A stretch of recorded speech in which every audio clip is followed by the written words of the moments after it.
નમસ્કાર મિત્રો, સ્વાગત છે તમારું અમારી YouTube channel Gujarat jobs and ન્યૂઝમાં. મિત્રો, મધ્યાહન ભોજન યોજનામાં કામ કરતા લગભગ 68,000 જેટલા બહેનો અને 87,000 જેટલા ટોટલ ઉમેદવારોની નોકરીને લઈને મહત્વની અપડેટ સામે આવી છે. મધ્યાહન ભોજન માટે હવે દરેક શાળામાં કિચન નહીં પરંતુ દરેક તાલુકે એક સેન્ટ્રલ કિચન કરવામાં આવશે તેવું કહેવામાં આવી રહ્યું છે. શું છે માહિતી? વિગતવાર જોઈએ તો કેન્દ્ર સરકારે આ યોજના જે રાજ્યમાં રસોડા નથી ત્યાં લાગુ કરવાનું કહ્યું છે, છતાં ગુજરાતમાં લાગુ કરવા તૈયારી શરૂ કરાઈ દેવામાં આવી છે. ગુજરાતમાં અત્યારે દરેક શાળામાં મધ્યાહન ભોજન માટે રોડ, રસોડું અને ગેસ કનેક્શન હોવા છતાં ખાનગી એજન્સીને કામ સોંપવામાં આવ્યું છે. રાજ્ય સરકાર સેન્ટ્રલ કિચનની યોજના આગામી બજેટમાં જાહેરાત કરવા જઈ રહી છે. મધ્યાહન ભોજનનું 1600 કરોડનું મુખ્યમંત્રી અલ્પાહાર યોજનાનું 600 કરોડનું બજેટ છે.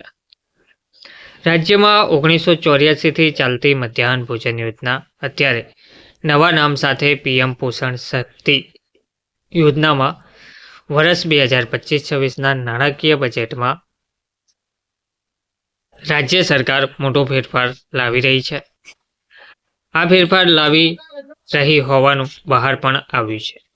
રાજ્યમાં કુલ 33,000 પ્રાથમિક શાળાઓ પૈકી 9 મહાનગરોમાં ખાનગી સંસ્થાઓને મધ્યાહન ભોજન યોજના ચલાવવામાં આપ્યા પછી સરકાર હવે સેન્ટ્રલ કિચન યોજનાના નામે દરેક તાલુકામાં એક સેન્ટ્રલ કિચન યોજના લાગુ કરવા જઈ રહી છે. આ નિર્ણયથી 68,000 વિધવા મધ્યાહન ભોજન સંચાલક સહિત 87,000 કર્મચારીઓની નોકરી પર લટકતી તલવાર જેવો સીન જોવા મળી રહ્યો છે. રાજ્ય સરકાર સેન્ટ્રલ કિચનની યોજના આગામી બજેટમાં જાહેરાત કરી શકે છે. સેન્ટ્રલ કિચન યોજનાનો અમલ બજેટમાં કરવાની ગતિવિધિ હાથ ધરાઈ છે. અગાઉ પ્રાથમિક તબક્કે 26 તાલુકામાં યોજના મૂકવામાં આવી હતી. ખાસ કરીને આદિજાતિ વિસ્તારના તાલુકામાં અમલ કર્યો હતો. વડોદરા, વાઘોડિયામાં સેન્ટ્રલ કિચન યોજના અમલમાં આવતા કર્મચારીઓને છૂટા કરવામાં આવ્યા હતા. હવે આ મામલો કોર્ટમાં પડકારાઈ શકાય છે તેવું પણ કહેવામાં આવ્યું છે. મધ્યાહન ભોજનનું 1600 કરોડનું મુખ્યમંત્રી અલ્પાહાર યોજનાનું 600 કરોડનું બજેટ છે. રાજ્યમાં ચાલતી મધ્યાહન ભોજન યોજનાનું 1600 કરોડનું બજેટ છે. ઉપરાંત મુખ્યમંત્રી અલ્પાહાર યોજનાનું ₹600 કરોડનું બજેટ છે.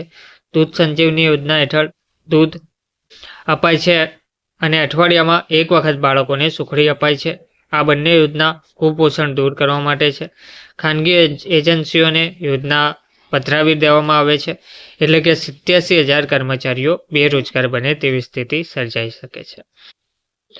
હાલ દરેક શાળામાં રસોડું, રસોઈના સાધનો સહિત 3 કર્મચારીઓની નિમણૂક પણ કરવામાં આવી છે.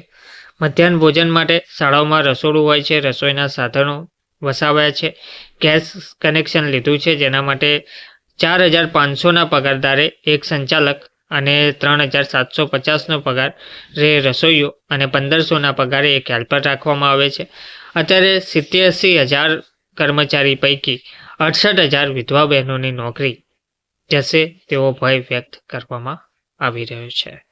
હવે જોવાનું રહ્યું કે આ અંગે શું નિર્ણય લેવામાં આવે છે. શું હવે 87,000ની નોકરી જોખમમાં પડશે કે પછી તેનો કોઈ અન્ય ઉકેલ લાવવામાં આવે છે? ધન્યવાદ.